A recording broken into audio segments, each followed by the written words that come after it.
পারে না। যারা কাদিয়ানী, যারা নবীকে শেষ নবী মানে না, তারা কোনদিন নবীকে চিনতে পারে না। তার জন্য আওয়াজ দিয়ে বলেন না আমিন। আল্লাহ আপনি আমাদের অতীতের গুনাহগুলি মাফ করে দেন। আল্লাহ আপনি আমাদের বর্তমান জীবনের ভুল ত্রুটিগুলি সংশোধন করে দেন। আয় আল্লাহ আপনি আমাদের ভবিষ্যৎ জীবনকে আলোকিত করে দেন।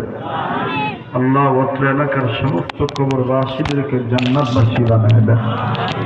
আল্লাহ যারা জীবিত আছে সবার জন্য হেদায়েতের ফয়সালা করে দেন। জীবিতদের মধ্যে যারা বিমারে ভুগতেছে তাদেরকে শেফা দান করেন। আয় আল্লাহ আজকের এই মজলিসকে, উলামায়ে কেরামের আগমনকে, মুসলিম মিল্লাতের পদচারণকে, এই মাহফিলকে ওলি আল্লাহ উসিলায়, নবীর উসিলায় দয়াময় করে ভরপুরভাবে কামিয়াবি দান করে। মুহতারাম হাজিরিন, আমি আমার নির্ধারিত সময়ে আলোচ্য বিষয়বস্তু ইতি টেনে আপনাদের কাছ থেকে আল্লাহর সন্তুষ্ট অর্জনের লক্ষ্যে আপনাদের কাছ থেকে আমি বিদায় নেব। কাজেই সময়কে মূল্য দেওয়ার চেষ্টা করি। পরবর্তীতে ধারাবাহিকভাবে ওলামায়ে কেরামগণ আসতেছেন। ওনারা আমার চাইতে অনেক দিক দিয়ে যোগ্য, মাহির, মুতাবার, মুসাল্লাম। আমার ভাইরা, পবিত্র কোরআনুল কারীমের সূরাতুত তাহরীমের ৬ নম্বর আয়াতের প্রথম অংশ বিশেষ তেলাওয়াত করি। যেই আয়াতে কারীমার এই প্রথম অংশের সরল তর্জমা হলো, আল্লাহ পাক ঈমানি দৌলত অর্জন করনেওয়ালা বান্দা বান্দীদেরকে ডাক দিয়ে বলেন, হে ঈমানদার বান্দা বান্দীগণ, তোমরা নিজেরা জাহান্নামের আগুন থেকে বাঁচাও, নিজেদের অধীনে যারা আছে তাদেরকে জাহান্নামের আগুন থেকে বাঁচাও। আপনারা যদি আমার কথা বুঝে থাকেন তাহলে বলেন তো দেখি, জাহান্নামের আগুন থেকে ঈমানের সহিত নিজের বাঁচতে হবে, অপরকে বাঁচাইতে হবে, নির্দেশ কার? এতগুলো মানুষ এত আস্তে মালিকের নাম নিলেন, বলেন নির্দেশ কার? যার আল্লাহকে ডাকতে, আল্লাহ বলতে মজা লাগবে, বুঝে নেবেন আল্লাহ পাক আপনাকে মহব্বত করে, আল্লাহ আপনাকে অনেক ভালোবাসে। এই জন্য আপনার জবান দিয়ে মালিক তার নাম আপনার জবান থেকে শুনতে চায়। বলেন না, আমার আপনার ঈমানের সহিত জাহান্নামের আগুন থেকে নিজের বাঁচতে হবে, অপরকে বাঁচাইতে হবে, নির্দেশ কার? হাকিমুল উম্মত মুজাদ্দিদুল মিল্লাত মাওলানা আশরাফ আলী থানভী রহমাতুল্লাহি আলাইহি সহ যুগশ্রেষ্ঠ উলামায়ে কেরামগণ লিখেছেন, বলেছেন, উম্মতে মুহাম্মাদীদের জাহান্নাম থেকে ঈমানের সহিত নিজের বাঁচতে হবে, অপরকে বাঁচাইতে হবে, নির্দেশ আল্লাহ। আর জাহান্নাম থেকে উম্মতে মুহাম্মাদীদের বাঁচার মাধ্যম হইল মাদ্রাসা শিক্ষা ব্যবস্থা। বলেন কি শিক্ষা ব্যবস্থা? সবাই বলেন মাদ্রাসা শিক্ষা ব্যবস্থা।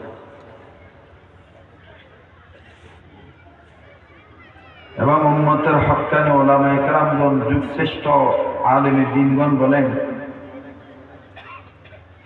উম্মতে মুহাম্মাদীদের জাহান্নাম থেকে বাঁচার পথ হলো ৪টা। বুঝে থাকলে আমি কথাগুলি আবারও পিছনের দিকে নিয়ে যেতে চাই, যেন বিষয়বস্তু আপনাদের মনে থাকে। জাহান্নামের আগুন থেকে ঈমানের সহিত নিজের বাঁচতে হবে, অপরকে বাঁচাইতে হবে, নির্দেশ কার? আর উম্মতে মুহাম্মাদীদের জাহান্নামের আগুন থেকে বাঁচার মাধ্যম কি? মাদ্রাসা শিক্ষা ব্যবস্থা প্রতিষ্ঠা করা। এবার বলেন তো দেখি, উম্মতে মুহাম্মাদীদের জাহান্নাম থেকে বাঁচার পথ কয়টা? সবাই বলেন, আবার বলেন। উম্মতে মুহাম্মাদীদের জাহান্নাম থেকে বাঁচার পথ 4টি। এর মধ্যে প্রথম নাম্বার 1 আলেম হওয়া। বলেন নাম্বার 1। নাম্বার 2 আলেমের ছাত্র হওয়া। নাম্বার 2। নাম্বার 3 আলেমগণের কথা শোনা।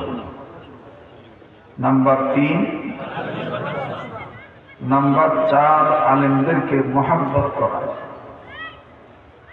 নাম্বার 4 আলেমদেরকে কয়টা হলো? 4টা। এবার আপনারা মনোযোগী হয়ে শুনেছেন, যারা মনোযোগী হয়ে শুনেছেন আপনারা লক্ষ্য করছেন কিনা জানি না, 4টা কথার সাথে আলেম আছে না নাই? জাহান্নাম থেকে উম্মতে মুহাম্মাদীদের বাঁচার পথ কয়টা? নাম্বার 1 আলেম হওয়া, নাম্বার 2 আলেমের ছাত্র হওয়া, নাম্বার 3 আলেমের কথা শোনা, নাম্বার 4 আলেমদেরকে মহব্বত করা। নবী নিজেই বলেছেন এই 4 গ্রুপের লোক হয়েও 5 নম্বর গ্রুপের লোক হয়েও না। 5 নম্বর গ্রুপ কোনটা? আলেম বিদ্বেষী হয়েও না। মাদ্রাসায় টাকা দিতে পারবো না ভালো কথা, কিন্তু মাদ্রাসা বন্ধ করার ষড়যন্ত্রের কাছে লিপ্ত থেকো না। মাদ্রাসায় সন্তান পড়াইবে না ভালো কথা, এটা তোমার ব্যক্তিগত ব্যাপার, কিন্তু মাদ্রাসায় যারা পড়ে তাদেরকে কাক মোল্লা বলে গালি দিও না, তাদেরকে ভিক্ষুক বলে গালি দিও না, অপমান করিও না। আমার শাইখ মুর্শিদ শেখুল ইসলাম আহমদ শফি রহমতুল্লাহ আলাইহি বলতেন, আলেমের সাথে চলবা তো দোনো আলম তোমার লাইন মিলি যাইবে। চিড়াগাঙ্গা ভাষায় বলি, আলেমদের সাথে চলবা তো দোনো আলম তোমার হয়ে যাবে। আলেম আছে তো আলম থাকবে। আলম মানে দুনিয়া, আলম মানে কি? এই আলম আর ওই আলম, ইহকাল আর পরকাল।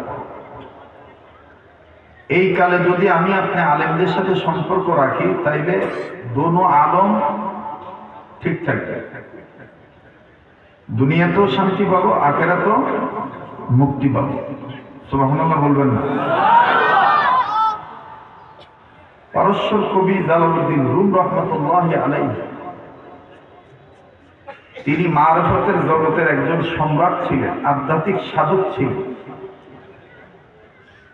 তিনি একদিন সমুদ্রের কিনারে দাঁড়িয়ে আল্লাহকে জিজ্ঞেস করে বলতেছেন, ও সাগরের মালিক, আসমানের মালিক, জমিনের মালিক,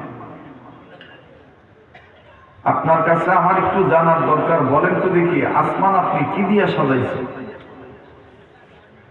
জমিন আপনি কি দিয়া সাজাইছেন? তো আল্লাহ জাল্লা শাআনুহু তাবারাক ওয়া তাআলা তিনি জবাবে বললেন, জালাল, আল্লাহ তার ওলির দিলে এলকা করলেন, শোনো জালালউদ্দিন রুম, তুমি আমাকে জিজ্ঞেস করেছো আমি মাওলায়ে পাক আকাশ কি দিয়ে সাজাইছি, জমিন কি দিয়ে সাজাইছি। আমি তোমাকে বলি, তুমি শোনো। এর আগে আমি আপনাদেরকে আরেকটা ঘটনা শোনাই। আপনারা বলেন তো দেখি, আমরা মুসলিম জাতি হিসেবে উৎকৃষ্ট না নিকৃষ্ট? কথা বলেন। আমরা যে নবী পাইছি সেই নবী শ্রেষ্ঠ নবী, কথা কয় না? কোন মানুষের সাথে তুলনা করা যাবে?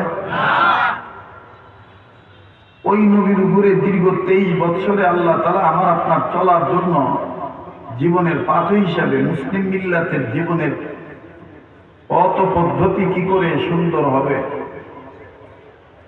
সুখ সমৃদ্ধিশালী হবে,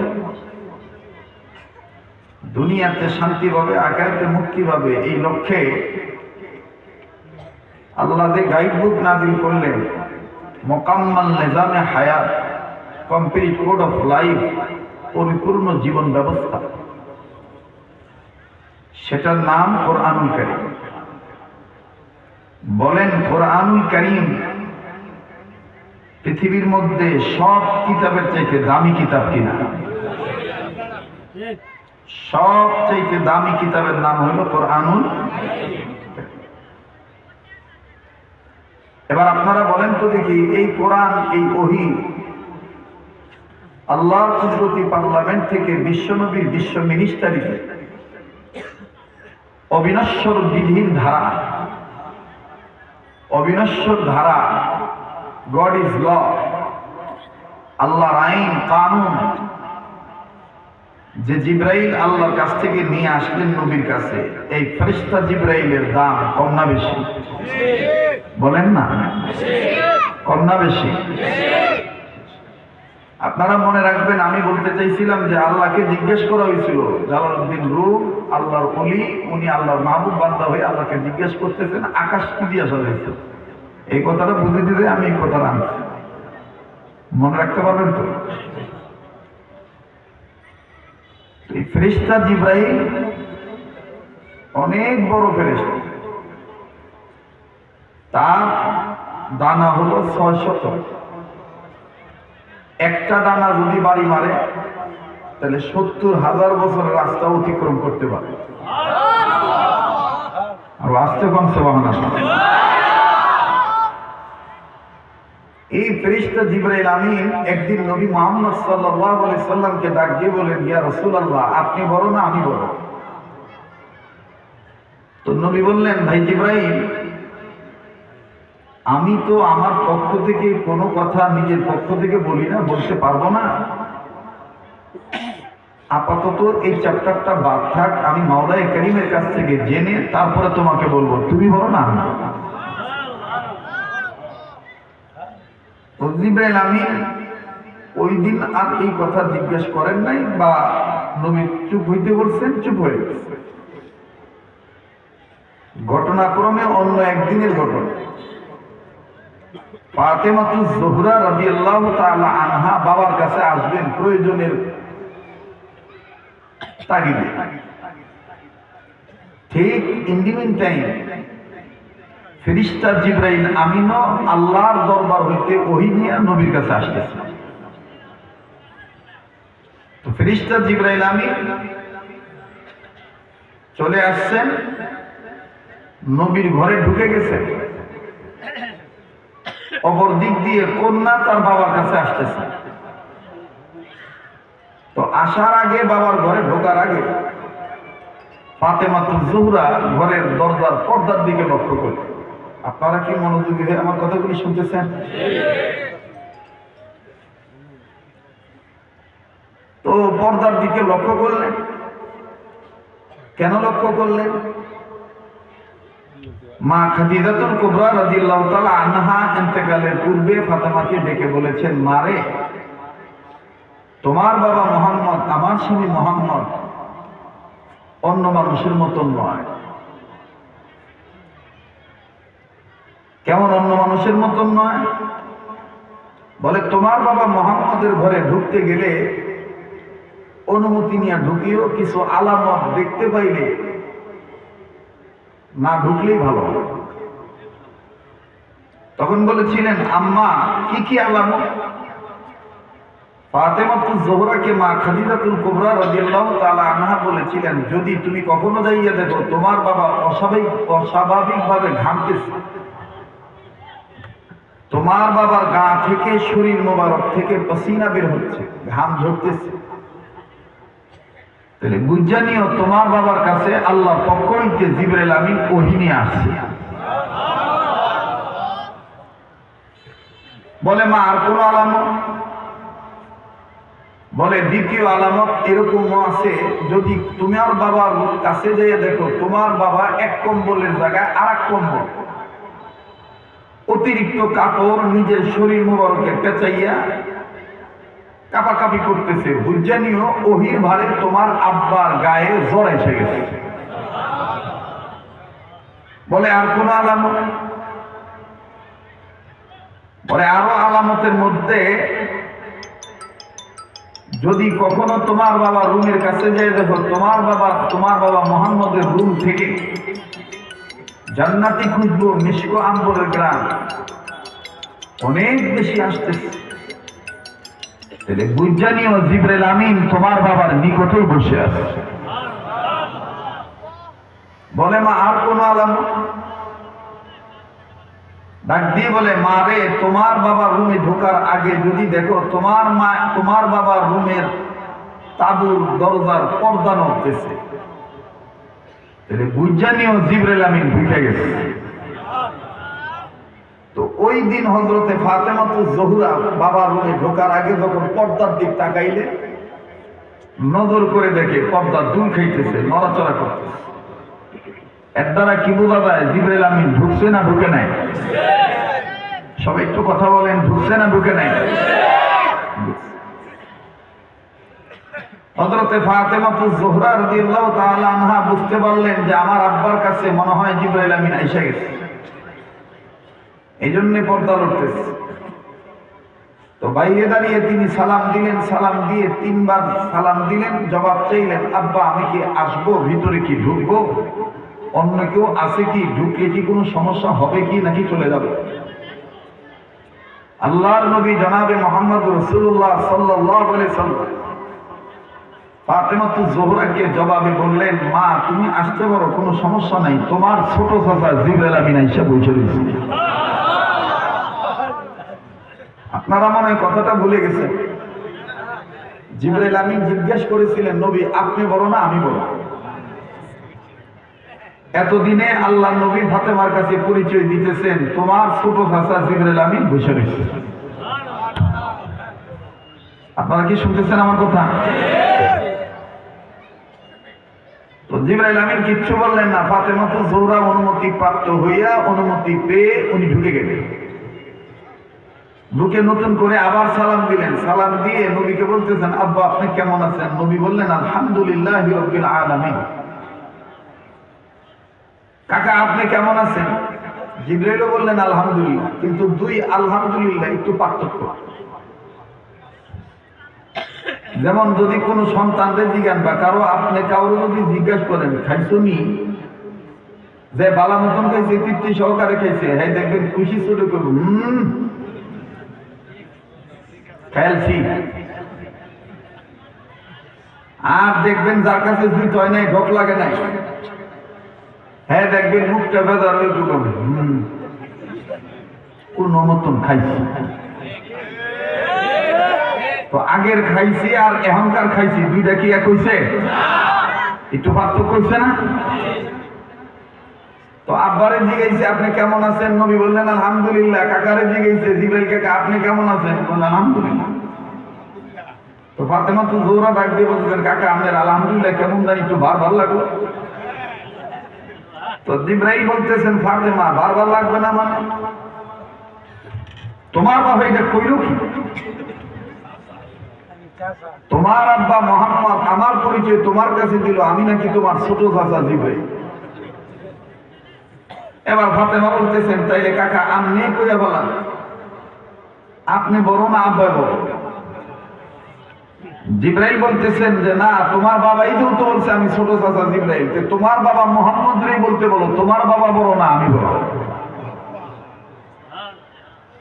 তো নবীজি বলতেছেন, না ভাই জিবরাইল তুমি বলো, তুমি বড় না আমি বড়। হযরতে ফাতেমা ডাক দিয়ে কাকা আপনি বলেন, আপনি বড় না আব্বা বড়?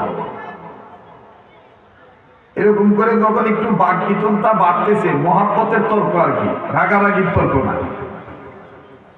যে যারে ভালোবাসে হ্যাঁ আরে অনেক সময় একটু চড়া কথা কয়, একটু কড়া কথা কয়, একটু চট থাপ্পড় মারে, একটু ভালোবাসে, কিন্তু তৃতীয় পক্ষ এটা না বুঝা ডাক দিয়ে কয় কেমন ভালোবাসা তুমি বাসো, হ্যাঁ তোমারে সরায় ছুঁয়ে যায়।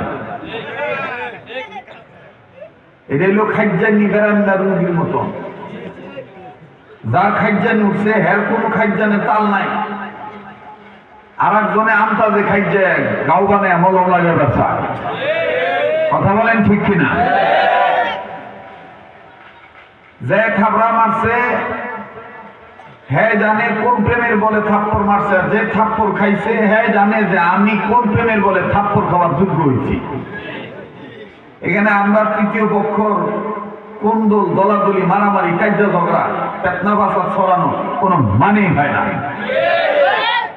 হযরতে ফাতেমা দেখতেছেন আব্বা আর কাকা যেইভাবে লাগিয়ে গেছে, ভালোবাসা লাগা।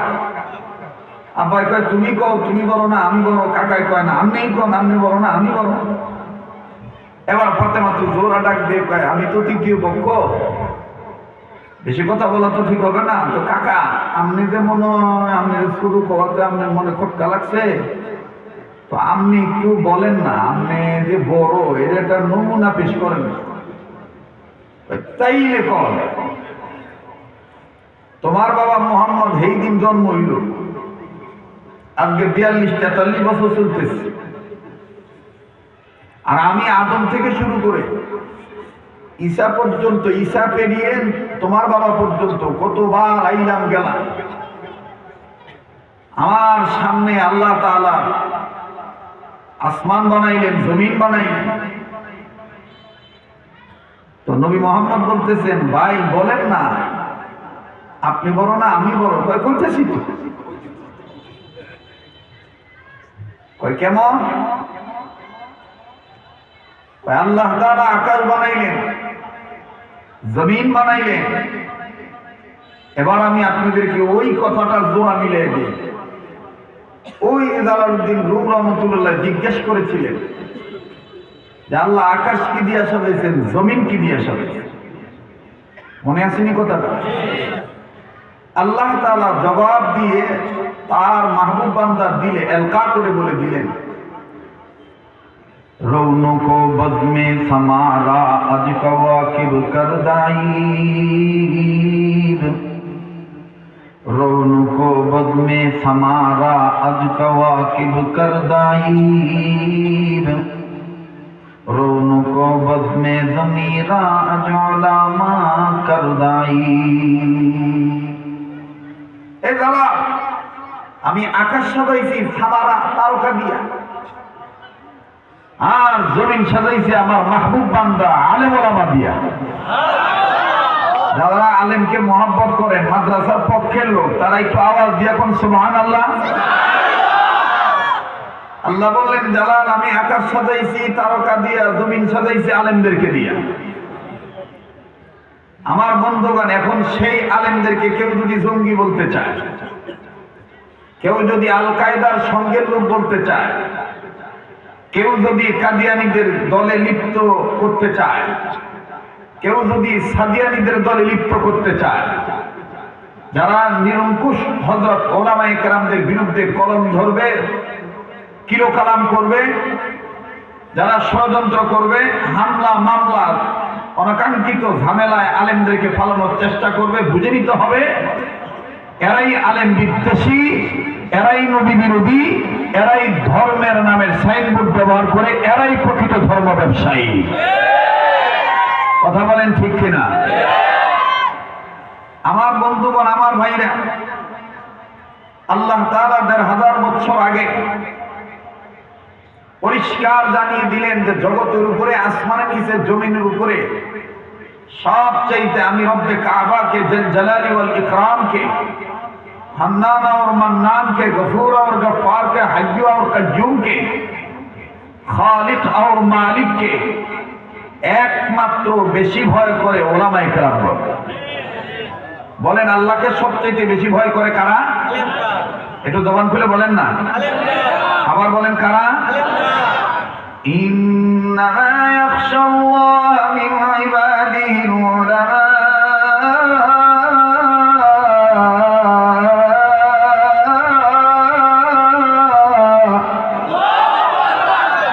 আমি কি গান গাইলাম? তো কোরআন শুনলে ভালো লাগে না খারাপ লাগে? মুমিনগণের সামনে কোরআন তেলাওয়াত করলে মুমিনগণের দিল নরম হয় কি হয় না? তাদের কাছে থাকা ঈমান বাড়ে কি বাড়ে না? এই দলিল কোরআনে আছে না নাই?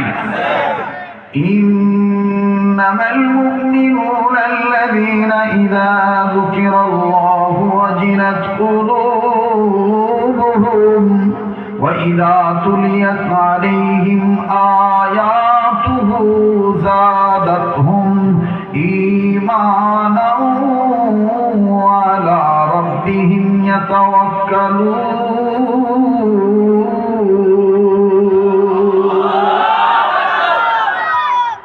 আল্লাহ বলেন, ওগো নবী, মুমিনগণের সামনে যখন কোরআন তেলাওয়াত করা হয়, মুমিনগণের দিন আমি আল্লাহর ভয়ে নড়ে ওঠে, তাদের কাছে থেকে ঈমান বেড়ে যায়। কেন? এই মুমিনেরা সর্বাবস্থায় আমি রবের উপর ভরসা করে। এখন বলেন, যারা আল্লাহর উপর ভরসা রাখে, যাদের দিল আল্লাহর ভয়ে নড়ে ওঠে, যাদের ঈমান বাড়ে, তাদের জবান দিয়ে আল্লাহু আকবার আস্থায় না জোরে হয়? তো কই জোরে বলছেন আল্লাহু আকবার? একটু বলেন তো দেখি জোরে আল্লাহু আকবার।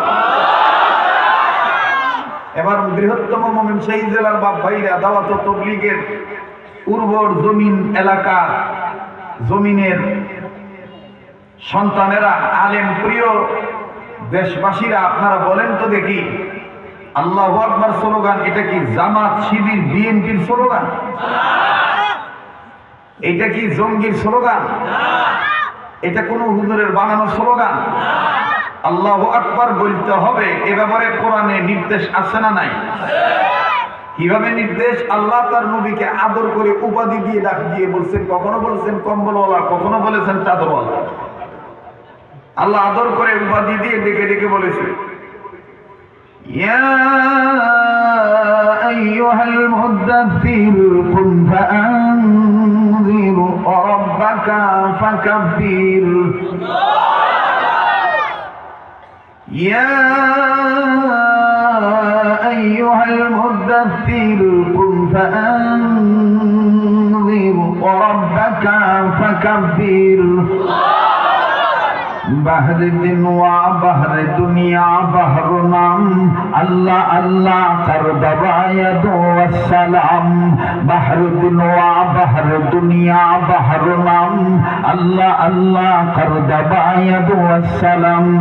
अल्लाह अल्लाह क्या मुबारक नाम है, अल्लाह अल्लाह मोमिनों का काम है।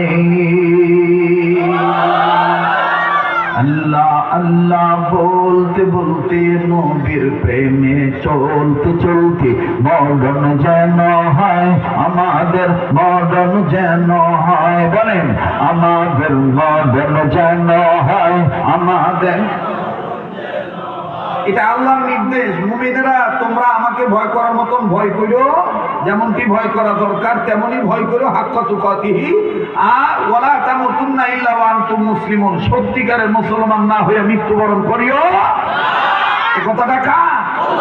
এই দ্বীনের পক্ষে, মাদ্রাসার পক্ষে, আলেম ওলামার পক্ষে, দাওয়াত ও তাবলীগের পক্ষে আলেমদের সাথে থেকে ইসলামী রাজনীতি করে আমার ভাইরা ইসলামী শিক্ষা দীক্ষার পক্ষে শুধু থাকা নয়, জীবন দিয়ে দিতে রাজি আছে কিনা কথা বলে?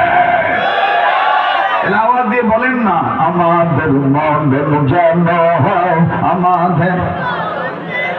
এতগুলো মানুষ যুবক ভাই আওয়াজ দেন, বলেন আমাদের মডেল যেন হয় আমাদের।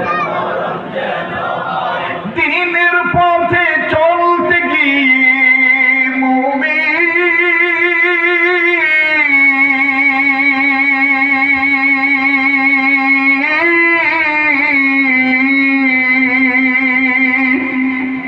দিনের পথে চলতে গিয়ে হকের কথা বলতে গিয়ে মরণ কালে কালমা যেন নসিব হয়। আমাদের মডেল যেন হয় আমাদের, বলেন না আমাদের মডেল যেন হয় আমাদের। আল্লাহ আল্লাহ বলতে বলতে নবীর প্রেমে চলতে চলতে, আল্লাহ আল্লাহ নবীর প্রেমে চলতে চলতে মরণ কালে কালমা যেন নসিব হয়। আমাদের মডেল যেন হয় আমাদের। মাশাআল্লাহ, আমাদের মডেল যেন হয় আমাদের। এই সুন্নত নবীর পক্ষে চলতে যাইয়া আসবে হামলা, হবে মামলা, আসবে হামলা, আসবে হামলা, হবে মামলা, করব না তো আর কোনো আমলাকে ভয়। আমাদের মডেল যেন হয় আমাদের। দেখেন তো কেডায় কয় না, যেটা করবো না মনে করবেন তখন শৈলীর টেনে মুনাফিকের পিছলা কাটছে না। কথা কোন ঠিক কিনা? আমাদের মডেল যেন হয় আমাদের। যার বলতে ভালো লাগতেছে বুঝে নেন যে আল্লাহ আপনার মহব্বত করে, আল্লাহ কবুল করছে দিনের পক্ষে। বলেন না আমাদের মরণ যেন হয়, আমাদের মাশাআল্লাহ, আমাদের মরণ যেন হয়, আমাদের চলতে যাইয়া আসবে হামলা, হবে মামলা, আসবে হামলা, ধরে আসবে হামলা, হবে মামলা, করব না তো আর কোনো বাতিলকে ভয়, আমাদের মরণ যেন হয়, আমাদের লিল্লাহে তাকবীর, লিল্লাহে তাকবীর। মুসলমান ভাইরা আমার বন্ধুগণ, ফেরেশতা জিবরাইল আমিন ডাক দিয়ে বললেন নবী গো, আপনি আমাকে জিজ্ঞাসা করেছেন আপনি বড় না আমি বড়, তাহলে শোনেন আমার বড়র একটা নমুনা শোনেন। আল্লাহ রাব্বুল আলামিন যখন আসমান বানাইলেন, আসমান বানানোর পর রব্বে কাবা ওই আসমানকে বিভিন্ন নক্ষত্র সামারা তারকা দিয়ে আল্লাহ সাজাইলেন, চন্দ্র সূর্য আল্লাহ ফিট করলেন। একটা তারকা আমি জিবরাইল ওই আসমানে এমন ভাবে ফুটন্ত অবস্থায় দেখলাম, ওই তারকা থেকে এত কিরণ বাইর হয়, এত আলোয় আলোকিত পাওয়া যায়, এত আলো প্রবাহিত হয়। তারকাটা দেখতে বড় সুন্দর লাগে, তারকাটা দেখতে বড় ভালো লাগে। নবী ডাক দিয়ে বলেন তারপরে কি বলো না? জিবরাইল আমিন ডাক দিয়ে বলতেছেন ইয়া রাসূলুল্লাহ, ওই তারকাটা আমি একবার দেখছি, হঠাৎ করে দেখলাম তারকাটা নাই, আবার আমি অপেক্ষায় রইলাম ওই তারকাটা কবে আবার উঠবে। অপেক্ষায় থাকতে থাকতে থাকতে থাকতে থাকতে থাকতে 1 বছর 2 বছর 3 বছর 4 বছর 100 বছর 200 বছর 300 বছর 400 বছর 1000 বছর 2000 বছর 10,000 20,000 30,000 বছর 40,000 50,000 60,000 70,000 বছর যখন হয়ে গেল, হঠাৎ করে দেখতে পাইলাম নবী গো 70,000 বছর পর আবার ওই তারকাটা দেখা যায়। নবী গো আমি 70,000 বছর পর দ্বিতীয়বার দেখলাম। নবী বলে তারপরে কি? বলে তারপরে আবার অপেক্ষায় থাকতে দেখে দেখলাম যে নাই, আমি আবার অপেক্ষায় থাকলাম এই তারকাটা কবে আবার আসমানে ওঠে। ওগো আল্লাহর পেয়ারা নবী, ইয়া রাসূলুল্লাহ, ইয়া হাবিবাল্লাহ, ওগো রাহমাতুল লিল আলামিন, সাইয়্যিদুল কাউনাইন ইমামুল মুরসালিন, আমি জিবরাইল আবার অপেক্ষায় থাকতে থাকতে যখন 70,000 বছর হয়ে গেল, আবার তৃতীয়বার যখন 70,000 বছর পর আবার ওই তারকা দেখলাম, নবীজি গো আবার নাই হয়ে গেল। আবার আমি 70,000 বছর পর আবার চতুর্থবার দেখলাম। এবার নবী আমার ডাক দিয়ে কয় বুঝতে পেরেছি, এইভাবে 70,000 বছর পর পর তুমি তোমার জীবন দশায় ওই তারকাটা কয়বার দেখছো? জিবরাইল আমিন ডাক দিয়ে কয় 70 বার দেখছি। নবী ডাক দিয়ে কয় এখন কি দেখো নাই? আমার ভাইরা ফাতেমা ডাক দিয়ে কয় আব্বু গো আমি হিসাবটা একটু আবার শুনবার চাই, তার মানে পরিষ্কার হতে চাই। নবী ডাক দিয়ে বললেন মা রে, তোমার কাকা জিবরাইল ওই তারকাটা দেখছে তার জীবদ্দশায় 70 বার, 70,000 পর পর 70,000 বছর পর পর ওই তারকাটা দেখছে, 70 বার দেখেছে। আর নবীজি ডাক দিয়ে বলেন জিবরাইল রে, এখন কি ওই তারকা দেখতে পাও? জিবরাইল আমিন ডাক দিয়ে বললেন নবী গো, বিবি আমিনার গর্ভে, মা আমিনার গর্ভে যখন আপনাকে আল্লাহ তাআলা দিয়ে দিয়েছেন, ওইখান সময় থেকে আর আমি তারকাটা দেখতে পাই না। নবী আবার ডাক দিয়ে বললেন জিবরাইল তুমি কি জানো ওই তারকাটার নাম হয়েছিল মুহাম্মদ রাসূল।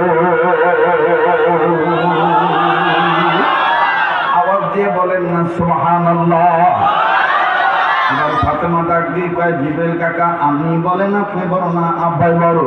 জিবরাইল কয় ফাতেমারে এতদিন আমার বুঝে আসে নাই, আজকে মুহাম্মদ নবীর ওই তারকার কথা শোনার পর এখন আমি বুঝতে পারলাম আসলেই মুহাম্মদ রাসূল সৃষ্টির মূল, যার কারণে আমার আল্লাহ প্রেম করিয়া তার নাম রাখছে হাবিবে রাসূল।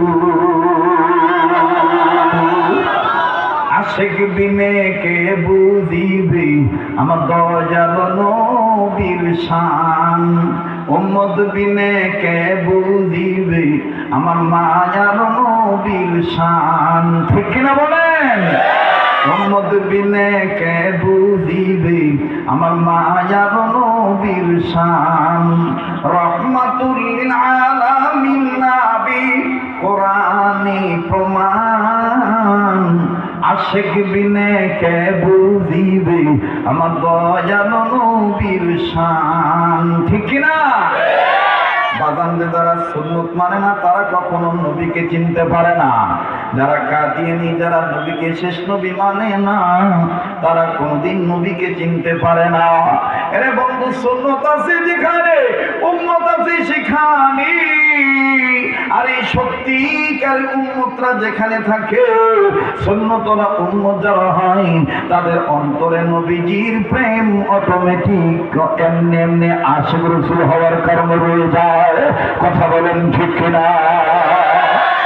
আরে বন্ধু, সময় যেহেতু আমার খুবই কম, অল্প সময়ের মধ্যে আমি কথা গুছিয়ে ফিনিশিং দিতে টেনে বিদায় নিয়ে চলে যাবো। বাবা মনে আছে কিনা জানি না, বলেন তো দেখি। উম্মতে মুহাম্মাদীদের জাহান্নাম থেকে বাঁচার পথ কয়টা? আরে কথা কয় না, কয়টা? নাম্বার 1 আলেম হওয়া, নাম্বার 2 আলেমের ছাত্র হওয়া, নাম্বার 3 আলেমের কথা শোনা, নাম্বার 4 আলেমদেরকে মহব্বত করা। আমার বন্ধুগণ, আমার ভাইরা, এই বাংলাদেশের যাত্রাবাড়ি হযরতের মুজাহাদার দ্বারায়, মেহনতের দ্বারায়, প্রয়াসের দ্বারায়, প্রচেষ্টার দ্বারায় বন্ধুরি উম্মতে বাঙালি, উম্মতে মুহাম্মাদীদের ঘরে ঘরে সাহাব মুস্কা আকারে উম্মতে মুহাম্মাদীদের জন্য সহজ একটা প্রেসক্রিপশন ব্যবস্থাপত্র, চিকিৎসাপত্র অনেক মাদ্রাসা, অনেক মসজিদে কিতাবটা আছে। কিতাবটার মূল লেখক যিনি ছিলেন, তেনার নাম হলো করাচির হযরত হাকিম আক্তার সাহেব রহমাতুল্লাহি আলাইহি। আমার বন্ধুগণ, সেই কিতাবটার নাম হলো 1 মিনিটের মাদ্রাসা। আরে বন্ধুরে ভাইরা আমার, আমাদের বড়রা, আমাদের মুরব্বীরা আমাদেরকে শিক্ষা দিয়েছেন, তাকরার করাইছেন, আমাদেরকে মুখস্থ করাইছেন। এই 4টা কথা উম্মতের একবারে মুখস্থ করে দিবা। এই জন্য আমি আপনাদের কাছে বলতে চাই, বিনয় বাজান গভীর মনোযোগী হয়ে কথাগুলি শুনবে। জিজ্ঞেস করলে আপনারা জবাব দিবেন নেক পাওয়ার উদ্দেশ্যে, গুনাহ মাফের আশায়। আমি বলবো উম্মতে মুহাম্মাদীদের জাহান্নাম থেকে বাঁচার পথ কয়টা? আপনারা বলবেন 4টা। আমি বলবো নাম্বার 1, আপনারা বলবেন আলেম হওয়া। আমি বলবো নাম্বার 2, আপনারা বলবেন আলেমের ছাত্র হওয়া। আমি বলবো নাম্বার 3, আপনারা বলবেন আলেমের কথা শোনা। আমি বলবো নাম্বার 4, আপনারা বলবেন আলেমদের মহব্বত করা। পারবেন কি পারবেন না? উম্মতে মুহাম্মাদীদের জাহান্নাম থেকে বাঁচার পথ কয়টা? মাদ্রাসার মাহফিল, এই জন্য একটু তাকরার করার দরকার আছে না নাই? উম্মতে মুহাম্মাদীদের জাহান্নাম থেকে বাঁচার পথ কয়টা? দেখেন কেটাই কয় না, যেটা করবো না মনে করুন বিটা আলেমের মহব্বত মনে নাই। উম্মতে মুহাম্মাদীদের জাহান্নাম থেকে বাঁচার পথ কয়টা? নাম্বার 1 আলেম হওয়া। নাম্বার 1 জজবা নিয়ে বলবেন, আলেম হওয়া। নাম্বার 1। নাম্বার 2 আলেমের ছাত্র হওয়া। নাম্বার 2। নাম্বার 3 আলেমের কথা শোনা। নাম্বার 3। নাম্বার 4 আলেমকে মহব্বত করা। নাম্বার 4। এই 4 পথের প্রতীক হবে যারা, কবরে হাসরে মিজানে সিরাতে খাবে না ধরা। কথা বলেন ঠিক কিনা? আমার ভাইরা, আমার বন্ধুরা, যদিও ব্যস্ততার কারণে বৃহত্তম মুমিন সেই জেলার দূরবর্তী স্থান আমার পক্ষে এখন হয়েছে আসাটা আমার জন্য অনেক কষ্টকর হয়ে যায়, কিন্তু বাতার মনে প্রাণে বিশ্বাস করি এই পাগলের কণ্ঠের সুর আপনাদের অন্তরাত্মায় গাথা। আমার ভাইরা, আমার বন্ধুগণ, কথা বললেই বুঝে নেয় এটাই সেই পাগল গোলাম, আল্লাহর গোলাম আব্দুল খালেক শরীয়তপুরী। কথা বলেন ঠিক না ব্যাঠি? আরে বাবাজি, চারটা পথ হলো উম্মতে মুহাম্মদীদের জাহান্নাম থেকে বাঁচার পথ। এর মধ্যে তিনটা পথের কথা পরবর্তী ওলামায়ে কেরামগণ বলবেন, শুধু আমি 2 নম্বরটার ব্যাখ্যা হালকা রূপে একটু দিয়ে যাই।